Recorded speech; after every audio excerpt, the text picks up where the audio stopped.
peacock feather using black and red Colorini on these new art bottles and Meron Precious Gem Powder Diamond color. This is black Colorini, and I'm just using the metal tip that it comes with. And to make this peacock flower, I'm starting with an upside down Pac-Man. Okay, and the next shape I draw is a circle around the Pac-Man. The art pen's working pretty well. What I discovered is that you don't want to squeeze the bottle at all. You want to keep it moving. You will find that it comes out sometimes fairly quickly and other times it doesn't. So you kind of have to work with that and get used to it. Now around the circle I'm going to draw kind of an egg shape, or maybe more like a guitar pick shape with the point, the narrow end at the top.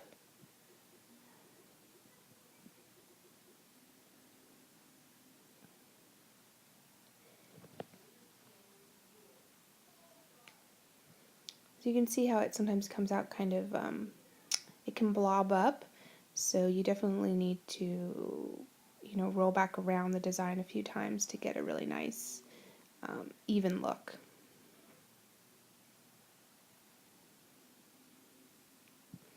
Okay, now I'm just doing the stem of the feather down the center, and I was going to use the brush in the bottle, but the bottle I couldn't open it.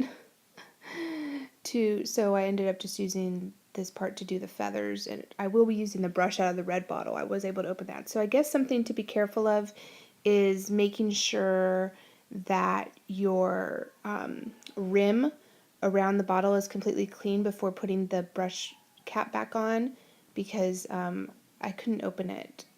So that's an issue that I'll have to try to figure out a way to resolve. See the pin at the bottom of the bottle?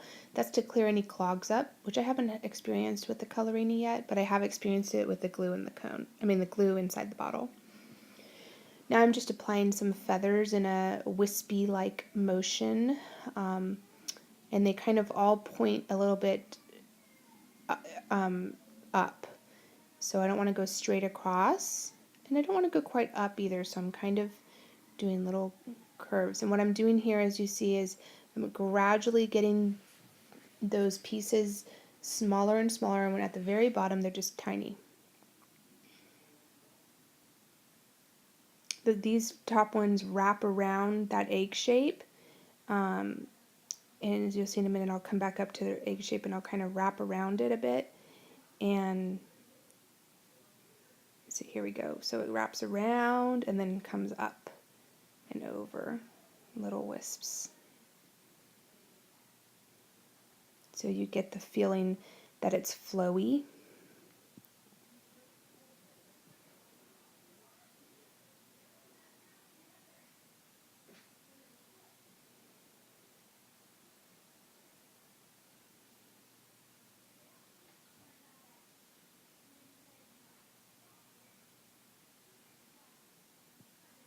And then you get smaller and smaller here at the bottom of the stem. Okay, now I'm going to go inside this circle and just make it black. And then I'll be taking out the red so you can get an idea of what the brush is like inside the bottle. If I worked probably a little bit harder to try to open the bottle with the brush in it, I might have had more success. I tried a few times and I didn't. You know those little things that help you open jars? Those little squishy things that help you open jars when you can't open a jar? I wonder if that would have helped to open it. But see, I opened the red with no problem, and there's the brush. And I actually had to cut, I deleted it out, but I had to cut the very, very tip of the brush because it had a little teeny hair that was sticking up that would have caused some issues. For this red, I decided I'm not filling it in, so I just wanted like a little wispy look of red inside here. So I'm just doing light strokes of this red Colorini color inside that egg shape.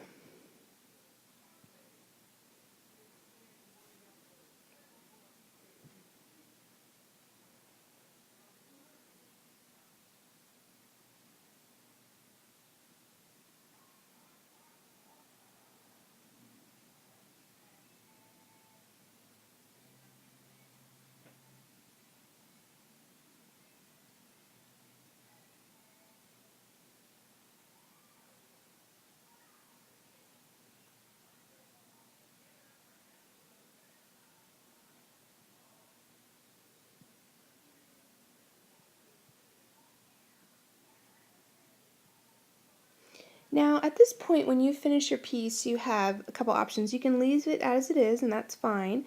It has a shine to it, and it's a little tacky to the touch, even when it's dry. I usually add a translucent facial powder that you can find in a pharmacy or whatever. I use that at the top, but here I'm actually going to use the Mehron Gem Powder to kind of seal it and also give it a shimmery look. The translucent powder takes away the shine as well, and so it doesn't have that wet look. Right now you can see, you might be able to see that it looks a little wet, and I'm going to touch it and make sure it's ready. And it will feel tacky, but it's not leaving any residue on my fingers. I'm looking at my fingers, and I know that it's ready to add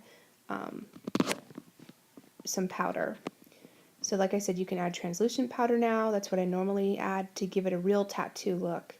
It actually sometimes looks like it's right underneath the skin when you put that translucent powder on it. But this, I wanted to give it a little shimmer.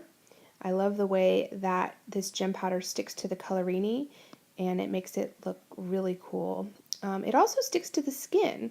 So what you do is after you put all the gem powder on, you have your client go into the bathroom with some mild soap and water and just do a quick rinse just with a little bit of soap, and then you pat dry, and don't rub dry ever. You know, that's something you want to tell them. If they want their design to last longer, I always tell them to use baby powder on their design before they go to bed, when they wake up, and before showers and after showers. That helps it to last a little bit longer.